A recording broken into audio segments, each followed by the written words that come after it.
Nakremate na ang labi ng dating Senador Butz Aquino na binawian ng buhay kahapon sa edad na 76. Nakilala si Aquino nang buuin niya ang ATOM o ang August 21 movement na isa sa mga nanguna sa 1986 EDSA People Power. May report si Cara David.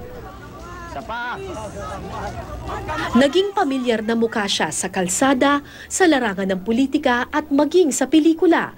Pero sa kanyang huling hantungan, mas pinili ni dating Senador Agapito Butz Aquino na manatiling isang pribadong individual. Tahimik at taimtim ang isinagawang misa at cremation sa labi ng dating senador at aktivista sa Arlington Memorial Chapel sa Quezon City. We're overwhelmed with the sympathy. Thank you sa lahat.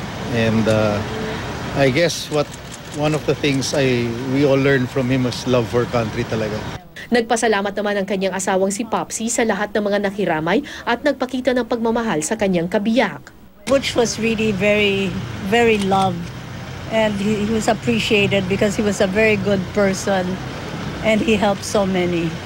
Kwento ng mga anak ni Butz, tahimik at simpleng namuhay ang ama, kaya ayaw din niya ng anumang aktibidad para sa kanyang burol. Natalakay rin ang naging pananaw ni Butz Aquino sa eleksyon 2016. Ayon sa mga anak ni Butz, kahit kilala siyang kaibigan ni Vice President Jejo Marbinay, paniwala raw ng ama, bentahe ni Secretary Mar Rojas ang pag-endorso ng pamangking si Pangulong Aquino sa kanyang kandidatura.